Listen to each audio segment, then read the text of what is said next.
give a quick. I mean, consensus came along under Ripple, and why that's an optimization, not an optimization at the level that you're doing, but just from a history point of view. You want to talk about consensus, and then maybe on to Yeah. proof of stake? So consensus is kind of an old idea. There's been papers about this stuff since probably before the 70s, but definitely like the ones that I'm aware of are 70s and 80s. And there's been technologies built that dealt with consensus one way or another, and wireless cellular networks definitely implement forms of consensus with various degrees of fault tolerance and reliability. So in '99, there's this paper published called Practical Byzantine Fault Tolerance, which really describes in steps, this is what you need for networks for a network of users or participants to agree on a single bit on some state. And this is very similar to the same problem that, agreeing on a ledger or agreeing on a set of accounts that Bitcoin implements. The problem, though, that PBFT or Practical Byzantine Fault Tolerance didn't really address is this idea of a vote. How do we know who's actually voting? How do we agree on this on the number of participants? And I don't know if Vitalik was kind of the first person to put these two together, but he basically said, well, you have digital currencies like Ethereum, and there's public keys that control that. Why don't we call that as the set of possible votes? And then when somebody votes, actually put up their currency that's part of the system, part of the universal computer, and that's their voice. And we know because of cryptography, we know because of this computation is secure and reproducible, that nobody's double voting. And if we can detect that people are double voting, that I vote for Grant's ledger and then I also vote for my own at the same time, we can create proofs that they've done so and punish them. And this was kind of, to me, this was a like controversial idea at the time, I would say. And a lot of folks, I think, in the space, Ripple and a bunch of other more practically minded folks that were not, maybe not as hardcore Bitcoin maximalists, thought that, oh yeah, this works, right? This is PBFT with some weighted ability to weight the participants in the network, and those weights can adjust because this currency can exchange, and you have some limits about how fast I can create my vote and remove it. And why don't we just go implement it and build stuff, right? And Ripple actually ended up being more of a quorum-based system, which has a more different set of rules about to discover who are the set of participants and how each one decides the weight of all the participants. But at the end of the day, you still have X amount of voters, and some majority of them have to agree on what is the current state of the network. So in some ways, this reduces this problem of needing energy, right? Like I don't need to go find a bunch of electricity to create a vote. I'm simply kind of have some currency that are assigned to me, or I acquire it financially, and then I can create this voice. But that doesn't really address the communication problem. And while these networks are faster than proof of work, because they're not as concerned about forking, the way that they're implemented is they're typically sequential. Like Tendermint specifically is maybe the easiest one to understand. You have a set of participants around the world.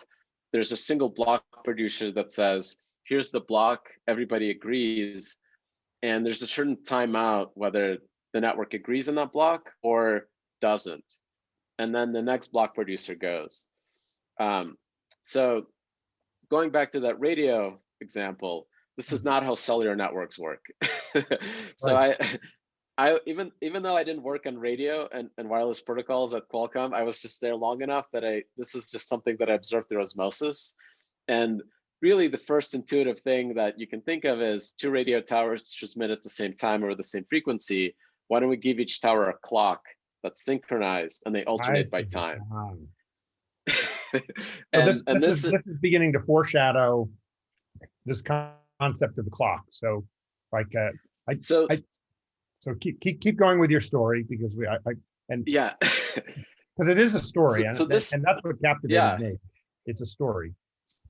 So this idea is called TDMA, time division multiple access. This was the foundation of 2G networks.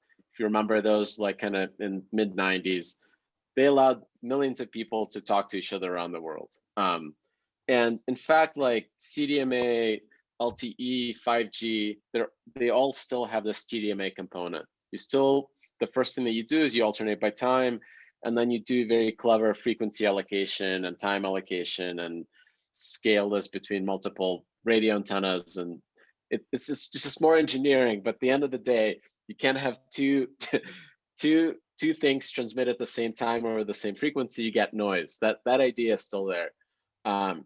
So I was actually in 2017, I was, the reason I became more interested in crypto than I was before was that I was actually interested in machine learning and deep learning. And a friend of mine and I started buying deep learning hardware and putting them in like data centers to build this kind of like side project, because while we were not, you know, serving machine learning jobs, we could mine crypto and pay for the capital costs of this hardware. Who was paying for the electricity? You guys paid for your own electricity, or just kind of? No, we paid. A few moments later. Hey guys. Hey there. Back. Okay. All right. Sorry. You got cut off for there, but you were starting to talk. We're talking about really, I guess, multiplexing. So back to where you were when you were putting these machines into the data centers. These machine learning. Yeah. I wasn't thinking about building a blockchain. I was simply thinking like how to use cryptocurrency, and I started really kind of getting deeper into what is proof of work and why does it work, why is it necessary. And one day I had like 2 coffees and a beer, and I was up till 4 in the morning because the mixture kind of like didn't sit well with me. And I had this eureka moment that using the same puzzle that's used to measure electricity or to do the Sybil resistance step in proof of work, you can tweak that puzzle and just measure passage of time. So that's not sufficient to create a vote or create a voice, right, to do the Sybil resistance check, but it's sufficient to create an understanding of time in a trustless way. That the problem with like why TDMA doesn't work for Bitcoin is because somebody has to go say, this is the clock and everybody should trust my understanding of time. And if you have this kind of third party that dictates time in the network, it can no longer be truly a decentralized system, because that third party can really decide the order of all the events, right? If this is an exchange, whoever controls the clock controls all the trades. So because I knew that I kind of had that part of the puzzle figured out, that really like I honestly couldn't like sleep for a week. I was like, oh man, I've got it. Like I've solved this whole problem. Like you can actually take all the stuff that we worked on at Qualcomm for like decades to optimize these systems, and you can then apply all that technology, all that knowledge that is basically standard engineering, and scale cryptocurrencies to, you know, whatever limit that you want. Like if you need to handle 1 million transactions per second, you just need hardware and software, and that's it.